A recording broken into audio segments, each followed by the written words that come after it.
Welcome to the Chamber Spotlight, a local talk show podcast brought to you by the Pembroke Chamber of Commerce in association with the local scene. We record on a regular basis and we cover many topics that span local businesses, local elections, local town governance, and a citizens' academy. I'm your host, Fraser Townley, and today is the 29th of June. Wow, almost at, good Lord. Can you believe halfway through the year? I can't. That's the voice of Pastor Piet Van Waarde. Yes, it's great to be here. Pete, thank you for joining us. Pete, we usually do the town headlines.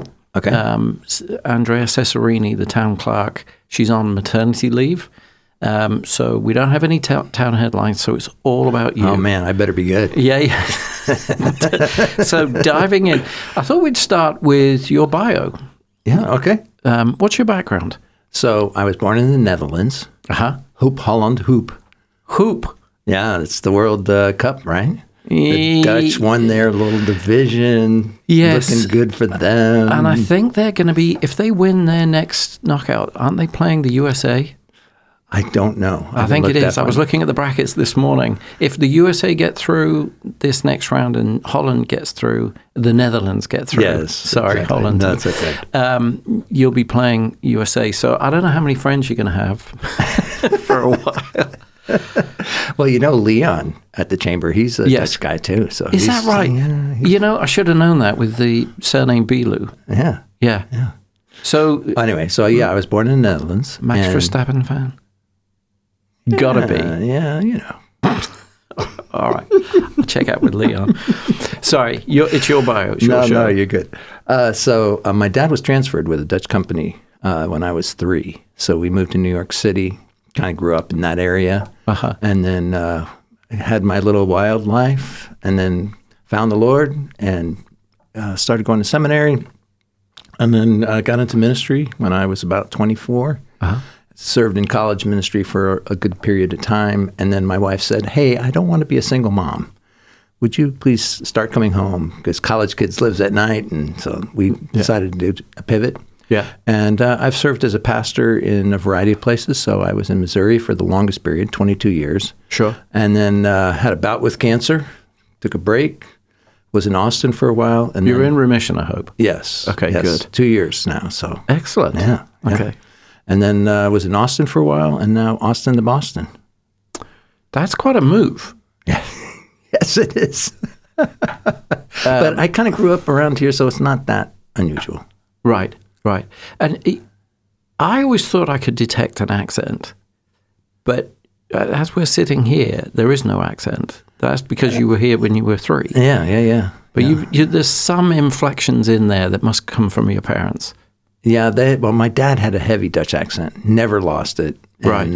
But my mom was a real language person, so she spoke 5 languages, learned English really quick. Yeah. So, yeah. Oh, so she learned English coming here? Yeah, in fact, watching Yankee games. Oh. Seriously. What kind of English do you learn watching Yankee games? Well, it's kind of a running joke at our church because, of course, everybody here is Red Sox fans, and we just got our clocks cleaned. 4 games in a row, the Yankees lost to the Sox. I don't follow. The only thing I can tell you about Red Sox is when I first moved to America, I came here almost 25 years ago.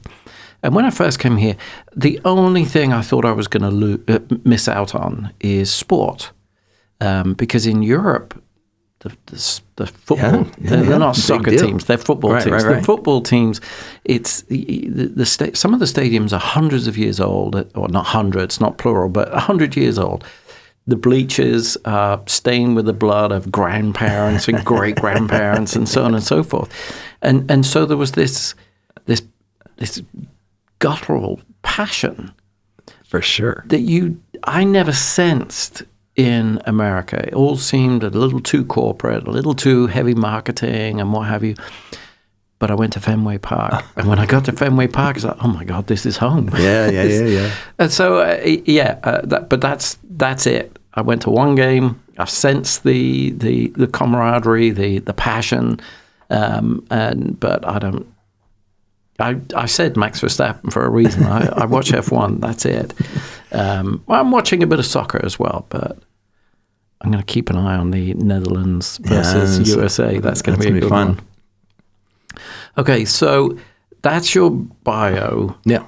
It was right. I mean, that was a quick. You skipped over the excitement of being a youth, and then straight into. Well, I can dive into all of that if you'd like.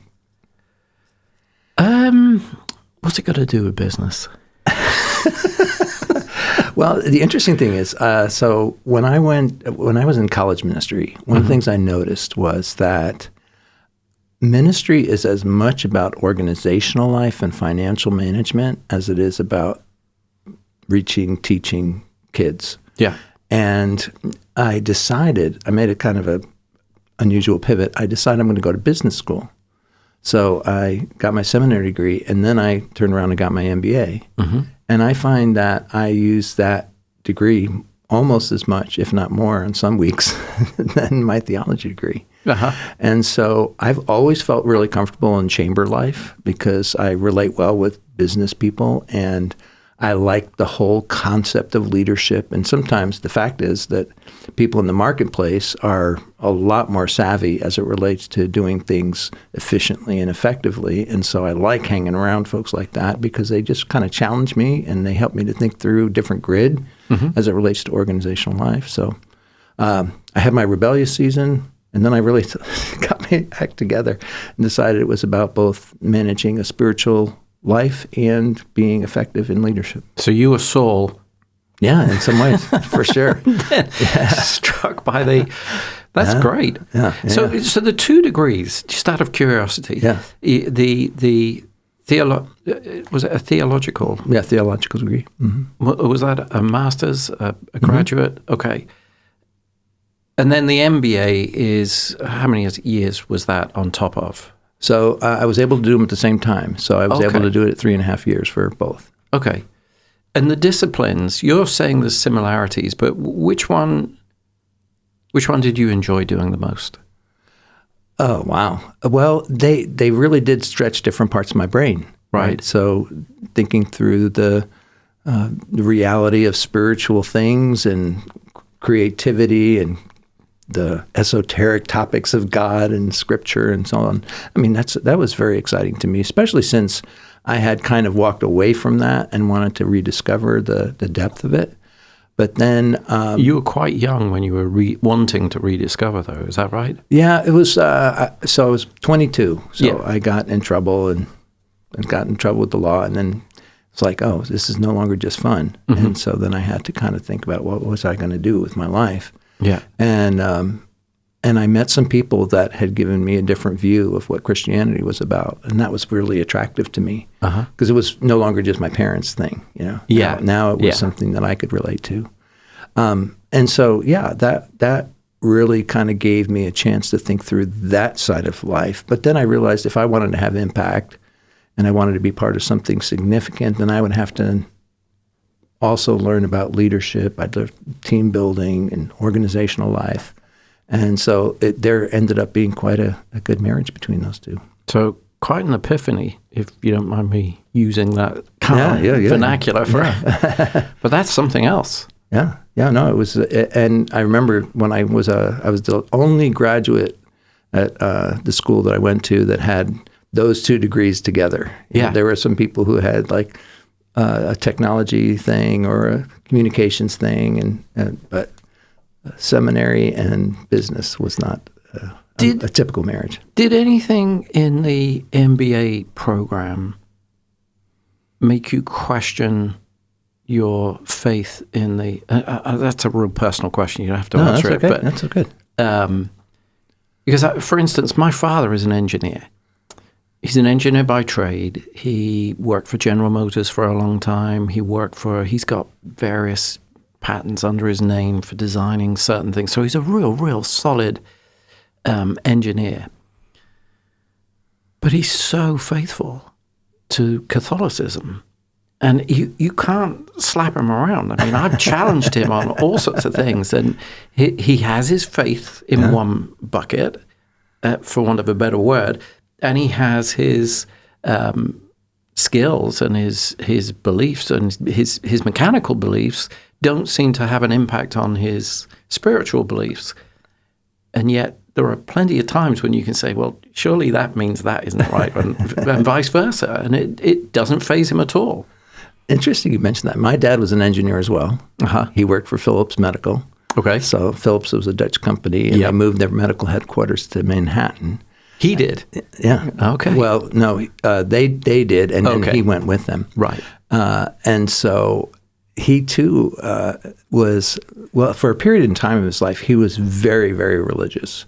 And then there were some things that happened in our family that made him start questioning his faith. Yeah. But there was not for many years in his life, he was like, he saw the order of the universe and his engineering, and it made sense to him. Yeah. So, okay, we've gone way off on a tangent here. But, okay. So people who have their faith questioned, what's the normal faith questioning event in your experience? Crisis. Yeah. So the whole age-old question, how can bad things happen to good people? Yeah. So people who are faithful and people who are doing good. And in our family, my mom was a POW in World War II. And Dutch. So a Dutch prisoner of war. Yeah. So the Nazis had her? No, she was actually in Indonesia at the time. Okay. So Indonesia was a Dutch colony. Her father was a teacher in Indonesia, right? Missionary teacher. And so they were there when Japan attacked Pearl Harbor, and then they attacked, of course, Indonesia. Right. They put all the Dutch in internment camps. Oh. Yeah. In fact, she was just at our church sharing her story. Oh, she's still alive? Yeah. Fantastic. Yeah. So it's a great redemptive story. Yeah. But anyway, when she came to the States, she had 5 kids. And then her 6th kid passed away 2 weeks afterwards, and she went into a pretty deep depression. Everybody thought it was about the loss of the child, but it was mostly because she had stuffed all the emotion from the POW experience, and the death of her child was like the straw that broke the camel's back. Oh, wow. And so when she went through her hard time, and she and my dad had been so faithful, that's when my dad started having questions about faith. And you were a young... Yeah, I only added to the trouble because that's when I was in my rebellious stage. Okay, but you remember all of this. It's in your memory. It's not something that you were told and it was handed down. No, I was in high school at the time. Yeah. And did that contribute to your rebelliousness, do you think? Well, they weren't able to watch me as closely. Right. Yeah, so. Okay. Trying when the cat's away, the mouse will play. Exactly. Yeah. That's incredible. That's an incredible story. And that has to, I mean, when you hear all of that has to layer on additional strength building in your faith. Looking back on it. Well, yeah, and part of it for me is that, I watched, so it was very interesting how my dad decided, I'm not sure that God is who he says he is. So that was kind of his conclusion. He didn't go full atheist, but he went to kind of an agnostic position. My mom, on the other hand, saw all of that trial, and if you would talk to her, and she told us in her story, forgiveness was the key to her. Like the forgiveness of the commandant from the camp, and even the forgiveness of parents who didn't really talk through the things that happened in her life. And that spirituality shaped her future. And when she kind of got on the other side of this depression, she became an advocate and talked about forgiveness all over the country. And so it was interesting to see how this same experience created 2 very different reactions in my parents. Yeah. Yeah, I think that's a really powerful story, and it's a powerful statement to talk about forgiveness. But that's not linked to faith. Forgiveness is something a lot deeper, don't you think? Well, I think that they're certainly I'm not trying to discount it, but they're definitely connected, at least in her mind and also in mine. When you think about what we celebrate in Christ's death on the cross was that, he forgave us of our sin. And so the constant challenge, I think, for us as believers is to say, will I allow that forgiveness that I myself have experienced to be shared with others? Yeah. And so if I've been forgiven so much, why shouldn't I be able to forgive someone else? That's logical. But I'm kind of still, I'm not trying to disconnect that from faith. Yeah. But faith is, I think forgiveness is a very human trait or gift, actually. I was trying to put it into words, but it's actually, it's something that we have. We can forgive people. Yeah, yeah. And I'm not sure that's in any other, in the animal kingdom. Right. I think it's only humans that have that ability. Yes. And so I'm going to stop. It sounds like I'm trying to disconnect it from faith, and I'm not trying to disconnect it from faith. I'm actually genuinely interested in the conversation, but I'm interested in it from the human perspective. And to go through, I mean, my parents, they're from Britain. They went through the war as well. Okay. Not the same trauma at all. But my mother, who lived in Scotland, she was blitzed every night. Oh my gosh. My dad, who lived in England, he had what they call the Beautiful War. His dad was a brigadier or whatever it was. He was off to India, met his second wife while he was out there. My grandmother was in England, and my dad overindulged in Hershey's chocolate. Now, you have asked this one question. Where did she get the Hershey's chocolate from? And that's all we have to say. So he had a different war experience to my mother's experience, but he's the one with the faith. My mum she has faith, but she goes along with what my dad says. She's from a different era. Right. But, I think Europeans have a completely different opinion or perspective of World War II. Yeah, for sure. Because they kind of lived it. Yeah, absolutely. So, well, I would just say, if I could add one other thing about that faith it's your piece. show. You're the guest. It's your show. You're just being kind to me. No, but I think that the question of faith and forgiveness and how the two are connected, at least in my mind, is about motivation. Right. So I think for maybe many years, my mom had to wrestle with, well, why would I want to do this? He was so cruel. Mm-hmm. Mm-hmm. And part of it was around survival, like people who live with bitterness and resentment tend not to do so well. Mm-hmm. So there was part of it that's like, I want to be free. So you forgive someone else because you want to be free. But it was also the connection for her was that forgiveness came as a result of her appreciation of what God had done for her through Christ. Yeah. So it was motivated by her faith, if that makes sense. It does, but you've just opened a new can of worms. Because that sounds like her forgiveness. This is what it sounds like. Okay. I'm not suggesting this is what it was, but the way you just described it, there was a motive behind her forgiveness. Yes. And surely the purest kind of forgiveness is unconditional. Well, it depends a little bit on how you define it, I think. Right. So, my mom works really hard to say what forgiveness is and what it's not. Right. So forgiveness is not saying it's okay. Forgiveness is not forgetting it. Forgiveness is not pretending it didn't matter.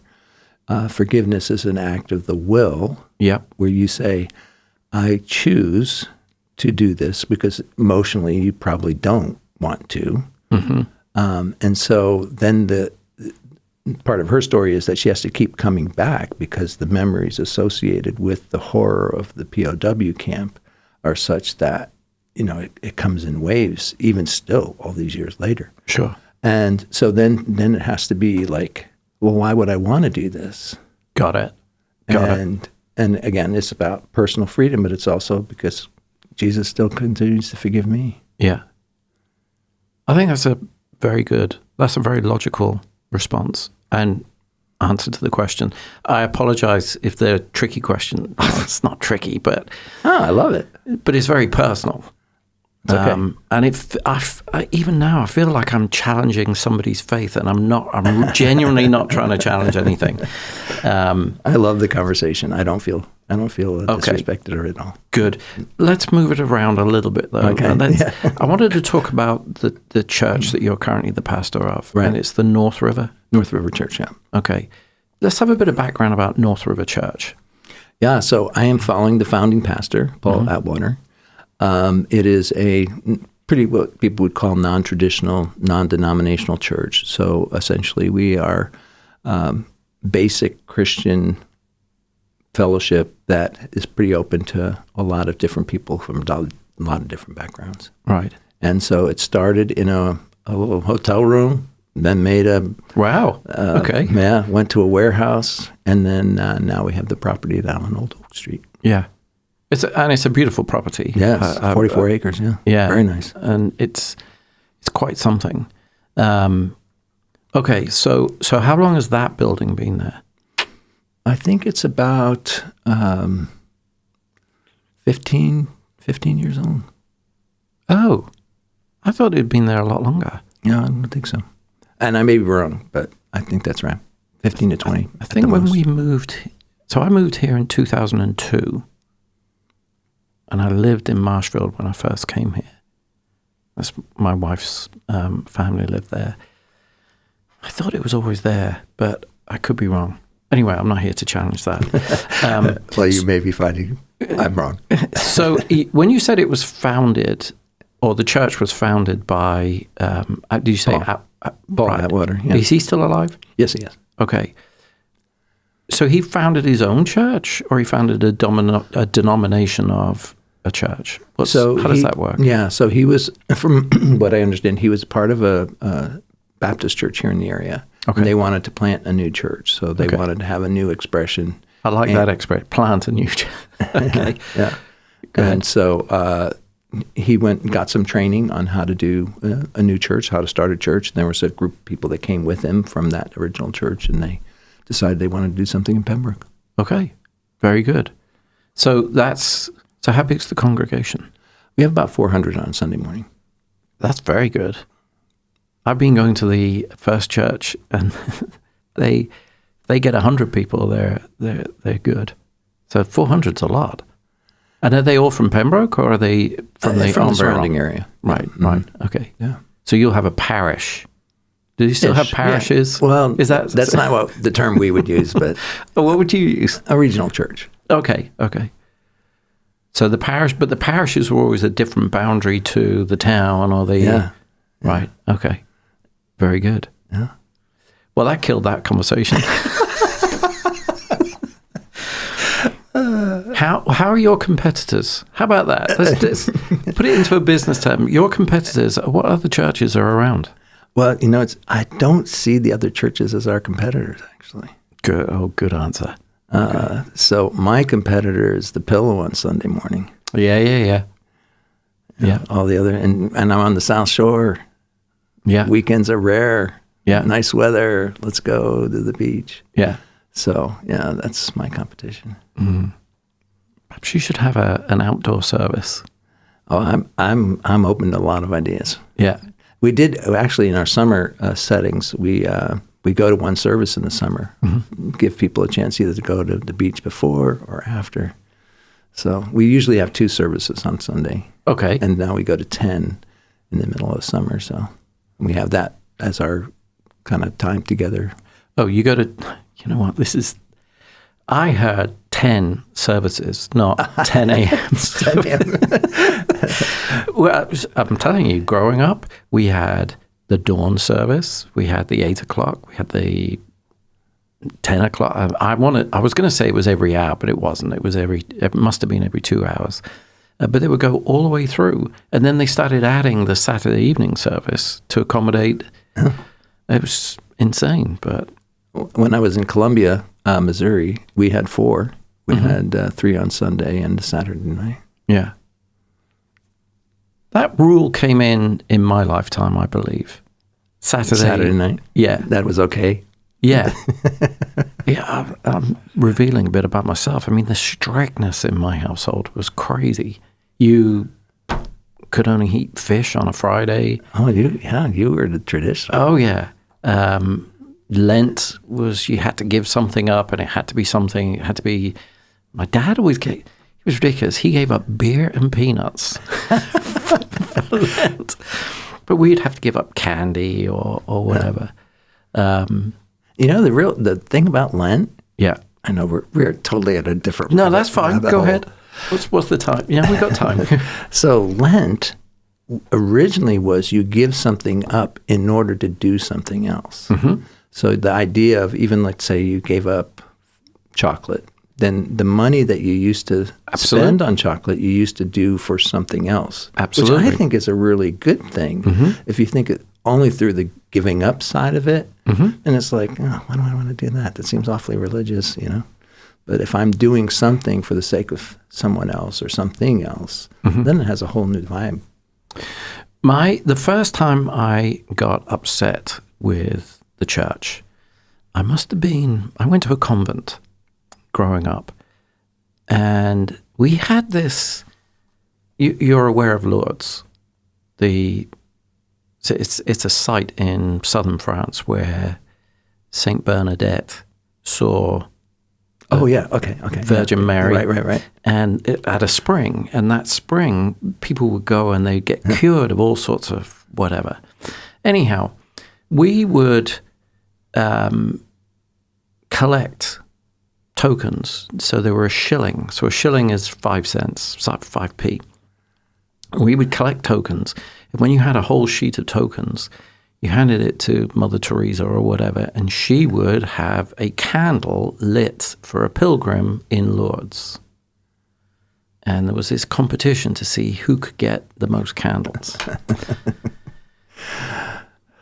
The sister had a word with my parents. They contacted them and said, look, we're a little concerned. Fraser's filled in 2 sheets. So now there's 2 candles being burnt in Lourdes. And we're wondering where the money's coming from. And it was just my savings, my this, my that. I'd get £1 from my granddad and £1 from a birthday. I'd saved it all up, and I gave it all. Oh, wow. And I was pious then, not so much anymore. But I gave it all, but now they're complaining. They're saying, where's he getting the money from? They're almost accusing me of, It's like so hurtful. Anyhow, cut to 20 years ago. 20 years ago, I was on, it was an assignment, but I was in the south of France, and there was a piece of R&R. And they said, where would you like to go? We can either go to, here's the contrast. Condom is a town in the south of France where they used to make prophylactics for Napoleon, for his soldiers. Oh, my goodness. And that's where the word condom comes from. It's the town. It's next door to Lourdes, where Sister Bernadette was. I'll do Lourdes. I'll go and see where all my hard-earned savings went to. I get there, and it's a mega church now, built into the underground. And behind the mega church, the smoke billowing out from... So I'm curious, and I went round to see where all this smoke's coming from. There were boxes of candles that were being torched by labourers with blowtorches, just burning, just getting... And that's where my money went. They went, and you had this image as this kid, this nun is lighting this candle and putting it up and next to just torch them. And they had these big vats that were catching the wax to send them back and get them reprocessed. Anyhow. Dang. Yes, it hurt. It stung a little. And that's, just one of the things we've noticed at North River is that there are a lot of people who have had some of those experiences in church that say, I just want to have a real relationship with God. I just want to connect to God. I don't need all the, religious candles and stained glass and all that. I want to be around people who are earnestly and honestly seeking God. Mm-hmm. And so there are a number of people who call themselves recovering Catholics who are at our church and trying to sort it out. Yeah. Although, so maybe you should come. So I was gonna provide a counter to that, and that is particularly in Europe, going around some of these really old. I mean, I went to church the last time I was in the UK. I went to church with my parents, and they found a new. They've moved, so they're now in this church. This church was built in 1300 something, and I'm pretty certain they were designed to put the fear of God into you, because when you get in there, they're voluminous, it's echoey, it's cold, and and then there's this pulpit that's way up here, and someone's shouting down at you.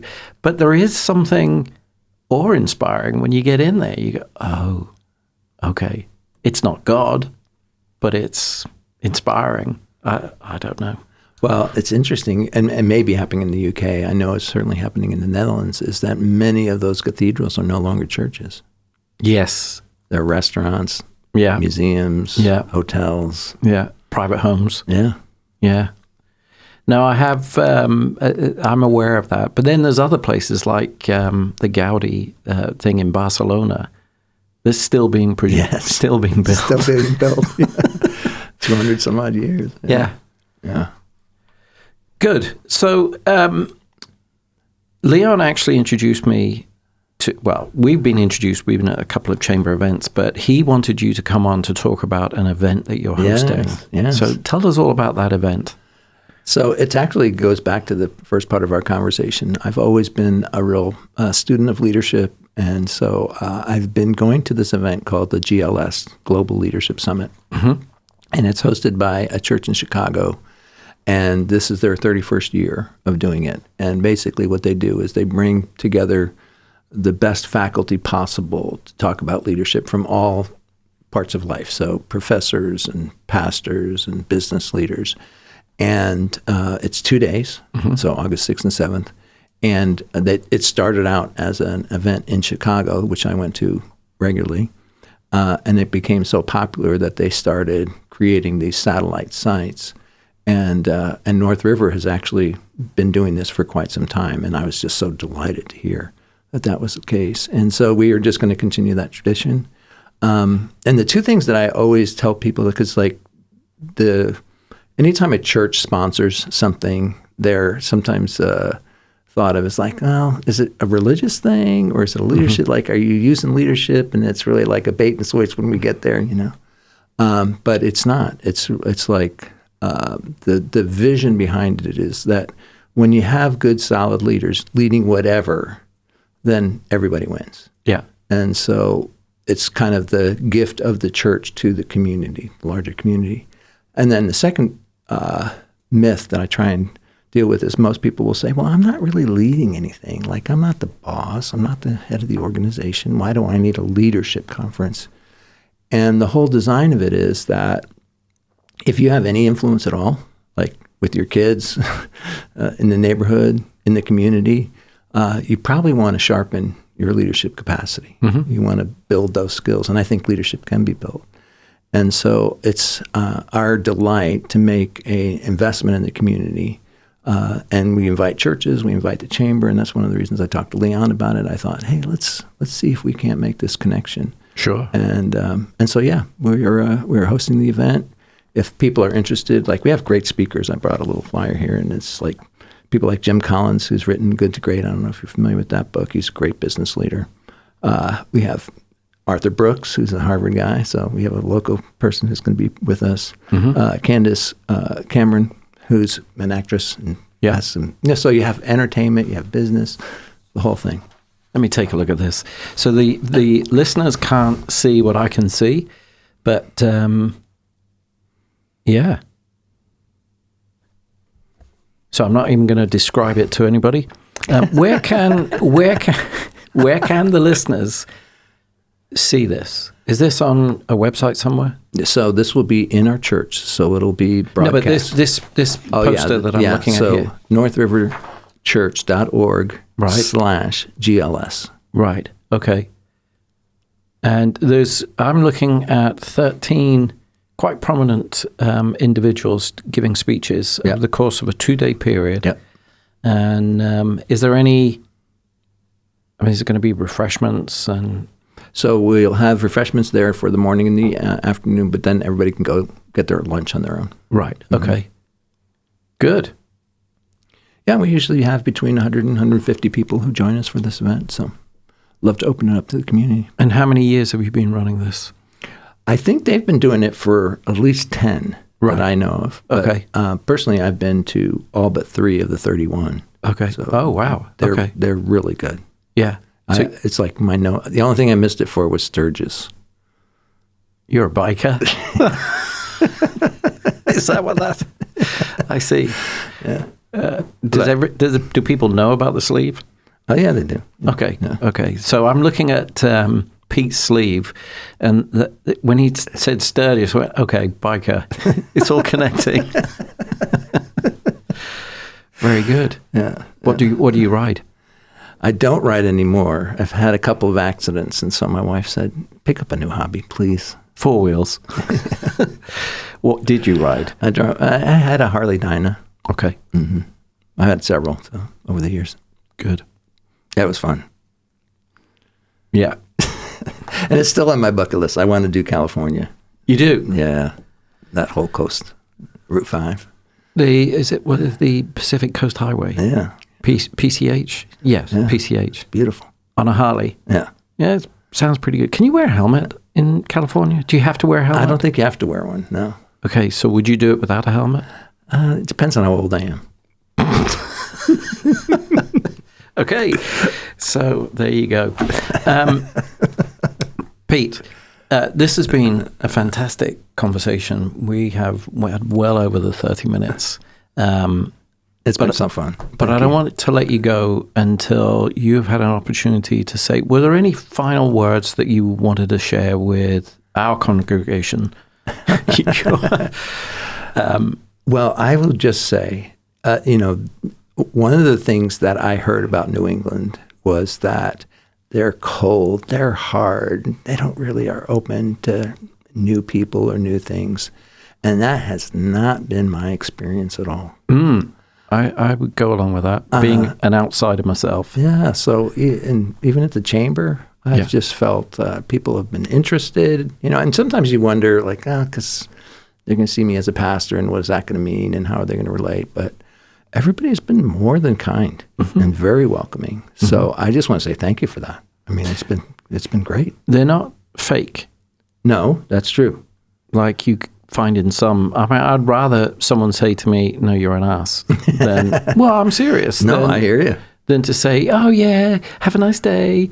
And then you get stabbed in the back. So, right. No, I think New England's great for that. And I think that's a good message. So, final words?